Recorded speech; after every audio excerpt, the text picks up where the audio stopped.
Shalom, bien-aimés dans le Seigneur. Nous sommes là encore dans le cadre de Mishukembe Ministries pour continuer notre message de l'histoire de la veuve de Naïn qui avait perdu son fils. Nous connaissons l'histoire, nous sommes en train de progresser jusqu'à ce que nous allons clôturer cette histoire. Et toujours, moi, votre humble serviteur, l'apôtre Mishukembe, le plus petit de tous les apôtres. Aujourd'hui, nous allons continuer avec le miracle que Jésus avait opéré et nous allons lire le passage. Là, nous sommes toujours dans notre livre de Luc au chapitre 7. Aujourd'hui, nous allons continuer le verset 14 et le verset 15. La Bible dit ceci: il s'approcha et toucha le cercueil, ceux qui le portaient s'arrêtèrent. Il dit: jeune homme, je te le dis, lève-toi. C'est là où nous commençons notre histoire d'aujourd'hui. Il dit: jeune homme, je te le dis, lève-toi. Et le mort s'assit et s'est mis à parler. Jésus le rendit à sa mère. Il dit: jeune homme, je te le dis, lève-toi. La Bible dit que lorsque Jésus-Christ a touché le cercueil, c'est là où on s'était arrêté la fois passée. Nous avons ajouté la vision d'Ézéchiel d'ossements desséchés dans Ézéchiel chapitre 37. Mais aujourd'hui, nous rentrons dans notre texte de base. La Bible dit: lorsqu'il toucha les cercueils, ceux qui les portèrent s'arrêtèrent. Il dit, c'est là où nous commençons aujourd'hui, il dit: jeune homme, je te le dis, lève-toi. Il dit, là, on parle de Jésus-Christ de Nazareth. La Bible dit qu'au commencement était la parole était avec Dieu et la parole était Dieu. Et tout ce qui a été créé par elle. Et rien de ce qui a été fait n'a été fait sans elle. Elle, donc, c'est la parole de Dieu. Jésus-Christ lui-même, c'est la parole faite chair. Tout, il faisait tout par sa parole. La Bible dit, il dit. C'est très important savoir dire. C'est très important la parole. Parce que la parole, elle est créatrice. La parole, elle est puissante. La parole qui sort de la bouche de Jésus-Christ opère le miracle. La Bible dit, lorsqu'il toucha le cercueil, et ceux qui le portèrent s'arrêtèrent. Et il dit, donc il parle comme au commencement. La Bible dit, la terre était informe et vide. Il y avait de l'abîme, de ténèbres à la surface de l'abîme. Et Dieu dit que la lumière soit, la lumière fut. De la même manière, parce que Christ est Dieu, Christ au commencement, il était là avec Dieu le Père, Dieu le Fils, Dieu le Saint-Esprit. Voilà pourquoi Dieu disait, faisons l'homme à notre image. Et la Bible dit ici, Dieu, Christ dit, de la même manière il avait dit au commencement à la création, de la même manière il a dit devant le mort. La Bible dit, il dit, jeune homme. Il appelle jeune homme. Ça veut dire qu'il précise que celui qui était mort était un jeune homme. Il était jeune. Bien aimé, ce n'est pas la volonté de Dieu qu'un homme meure jeune. La Bible dit que tu entreras au sépulcre dans la vieillesse, comme on apporte une gerbe à son temps. Mourir jeune, selon la parole de Dieu, c'est une malédiction. Et si vous lisez la Bible, il y a quelqu'un dans la Bible où Dieu avait maudit. Il dit que ta descendance mourra dans la force de l'âge. C'était une malédiction. Parce que selon la bénédiction de Dieu, l'homme doit mourir dans la vieillesse. L'homme doit entrer au sépulcre dans la vieillesse comme on apporte une gerbe à son temps, dit la parole de Dieu. Mais la Bible dit que Jésus disait jeune homme. Et celui qui était mort était un jeune. Que ce que j'ai dit, mourir jeune, c'est une malédiction selon la parole de Dieu. Parce que selon la longévité, c'est une bénédiction. Mourir dans la vieillesse, c'est une bénédiction. Mais ce jeune homme était mort. Il était mort à fleur d'âge. Il avait encore l'avenir. Il avait encore sa destinée devant lui. Il avait encore un avenir. Mais il est mort. La mort est venue le surprendre. La mort a mis fin à sa vie dans la jeunesse, ce qui n'était pas la volonté de Dieu et ce qui n'est pas la volonté de Dieu. Bien-aimés dans le Seigneur, voilà pourquoi nous devons rester dans la prière. Nous devons prier pour nos familles, prier pour les membres de nos familles pour qu'il n'y ait pas de mort dans la jeunesse. Ça, ce n'est pas la volonté de Dieu. Ça, c'est le diable qui amène la mort dans la jeunesse. Et ces jeunes hommes étaient morts. Jésus-Christ a compris que ce n'était pas sa volonté. Et ceux qui ont fait pour que son père soit mort, ceux qui ont apporté son père dans la tombe, il croyait aussi faire la même chose avec le fils. Il croyait aussi mettre le fils dans les cercueils et l'amener et l'enterrer et mettre fin à sa vie. Ils faisaient la même chose alors qu'ils ont la même chose qu'ils avaient fait avec son père. Laisse-moi te dire une chose. Si même ton père a été vaincu,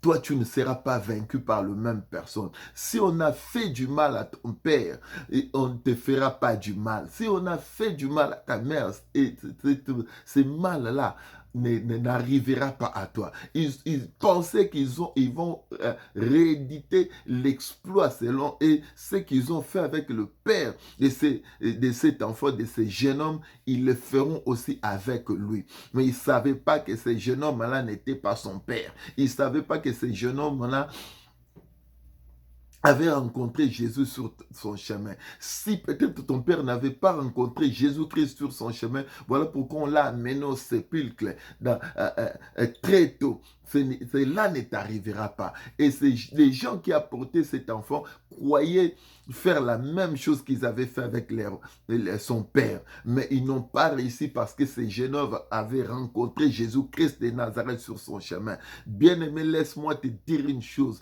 Si tu as rencontré Christ sur ton chemin, tu es un homme heureux. Si tu as rencontré Christ sur ton chemin, tu es une femme heureuse. Parce que ceux qui ont fait du mal à ton père, à ta mère, ne te feront pas du mal à cause de ta rencontre avec Jésus-Christ. La rencontre avec Jésus-Christ, c'est la vie, c'est la sécurité. C'est la protection et c'est la victoire contre les ennemis. Il croyait aller enterrer cet enfant. Mais cet enfant a rencontré quelqu'un qui s'appelle la vérité, le chemin et la vie. Quelqu'un qui se nomme la résurrection. Il disait à Marie et à Marthe, je suis la résurrection et la vie. Cet enfant a rencontré celui qui s'appelle la résurrection et la vie. C'est lui qui est le chemin, la vérité et la vie. Jésus-Christ de Nazareth. Et Jésus dit, jeune homme, je te le dis, lève-toi. Et la Bible dit, et le mort s'assit et s'est mis à parler. Jésus les rendit à sa mère. Et les morts s'assit. Jésus dit, jeune homme, je te le dis, lève-toi. La Bible dit, et le jeune homme s'assit. Immédiatement, au moment même, le miracle s'est opéré. Je voulais te dire, Jésus-Christ que nous prêchons, Jésus-Christ dont je suis serviteur, Jésus-Christ qui m'a appelé, Jésus-Christ qui m'a établi en tant qu'apôtre, je te le dis, au nom de ce Jésus-Christ-là, le créateur du ciel et de la terre, même si tu avais quel problème, je ne sais pas. Même si tu étais déjà mort. La Bible dit même que même à la fin, les morts entendront la voix du Seigneur. Même si tu avais une maladie incurable. Au nom de Jésus-Christ de Nazareth, tu seras guéri au moment où tu écoutes cette parole. Tu seras guéri dans le nom puissant parce que le don de guérison agit. Beaucoup témoignent par nos vidéos en suivant des messages que Dieu opère de miracles. C'est même Dieu-là, comme disait l'apôtre Pierre, je n'ai ni or ni argent pour te donner, mais ce que j'ai, je te les donne. Au nom de Jésus, lève-toi et marche. Au nom de Jésus, sois guéri. Là où tu vas écouter ces messages, que tu sois en Afrique, en Europe, en Asie, en Océanie, en Amérique, que le miracle de Dieu te saisisse au nom puissant de Jésus-Christ de Nazareth, par la parole puissante de Dieu, par la parole vivante de Dieu. La Bible dit, il dit, lorsque Jésus a parlé seulement, le miracle s'est opéré. Je parle aussi au nom puissant de Jésus là, qui opère le miracle, notre Seigneur et notre Dieu. Même si tu avais une maladie incurable, clinique ou démoniaque, Jésus guérit toutes sortes de maladies. La Bible dit, et les jeunes hommes s'assient. La Bible ne dit même pas que les jeunes hommes s'assient. La Bible dit, et le mort s'assit. La Bible précise, et le mort s'assit. La Bible dit qu'il a parlé au jeune homme, mais c'est lui qui était, c'est le mort. Pour préciser qu'il était mort, mais lorsqu'il a écouté la parole, et Jésus, les morts s'est assis. La Bible dit, et s'est mis à parler. Aussitôt, il s'est assis, aussitôt, il s'est mis à parler. Mais ce que le jeune homme a dit, la Bible ne nous révèle pas. La Bible ne nous dit pas. Mais je voulais dire une chose. Si Dieu opère un miracle dans ta vie, ne ferme pas ta bouche. C'est ce que ce jeune homme a fait. La Bible dit, le jeune homme est assis et s'est mis à parler. Donc, il n'a pas fermé sa bouche.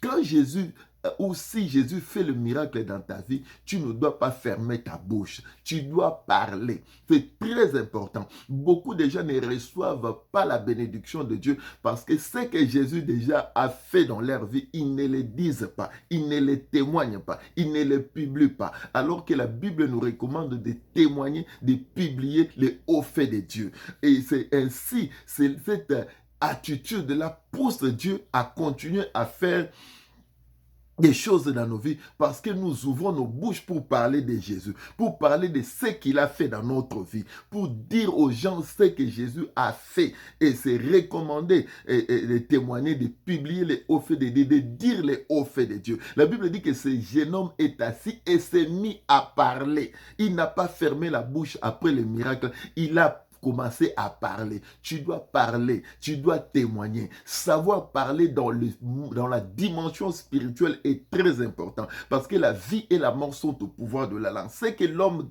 déclare, ce que l'homme témoigne, c'est ce qui lui arrive parce que le pouvoir est dans la parole. Cet homme, et lorsqu'il a reçu les miracles de Jésus, il n'a pas fermé la bouche, il s'est mis à parler. Je mets l'accent sur ça aujourd'hui parce que beaucoup de gens ne témoignent pas ce que Dieu fait dans leur vie.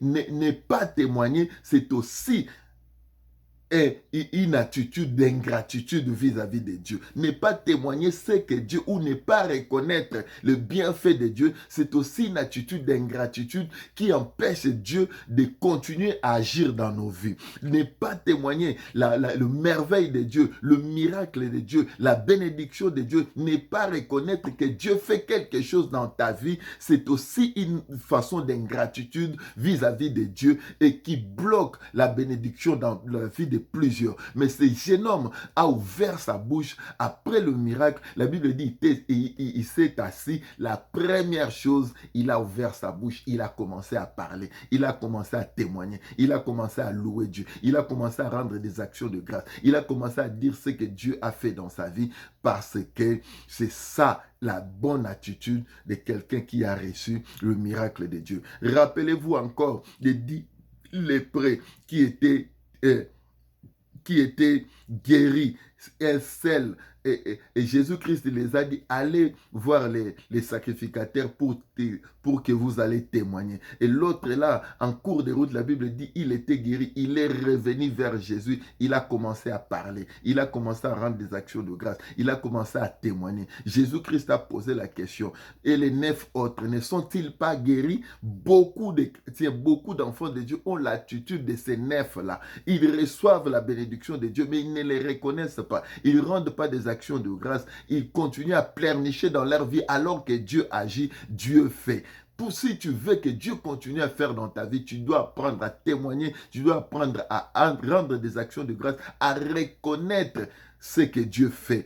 Voilà pourquoi la Bible dit, si tu es même fidèle dans les petites choses, Dieu te donnera des grandes. La fidélité, c'est aussi reconnaître, c'est aussi savoir les bienfaits de Dieu, c'est aussi témoigner ce que Dieu fait dans ta vie. Et la Bible dit que Jésus le prit et le rendit à sa mère. Ça, nous allons développer la fois prochaine. Mais aujourd'hui, on voulait insister sur le fait que cet enfant, lorsqu'il a reçu le miracle, il était assis, il s'est mis à parler. Nous devons parler après le miracle. Nous devons rendre des actions de grâce à Dieu. Nous devons savoir louer Dieu à cause de ses bienfaits. David dit, mon âme bénit l'Éternel et n'oublie aucun de ses bienfaits. Nous devons publier, nous devons rendre des actions de grâce pour la gloire de Jésus-Christ. Et c'est là pousse Dieu à continuer à faire des miracles dans nos vies. Nous étions là, dans le cadre de Michou Kaembe Ministries, moi, votre humble serviteur, l'apôtre Michou Kaembe, le plus petit de tous les apôtres. Que Dieu vous bénisse, que le miracle de Dieu te localise là où tu es, partout à travers le monde, en Afrique, en Europe, en Asie, en Océanie, en Amérique, que le miracle de Dieu te localise. Jésus revient bientôt. Quittons la distraction, cherchons la face de Dieu et Dieu nous bénira. Il revient bientôt pour l'enlèvement de l'Église. Que la gloire lui revienne au siècle des siècles. Amen. Bye.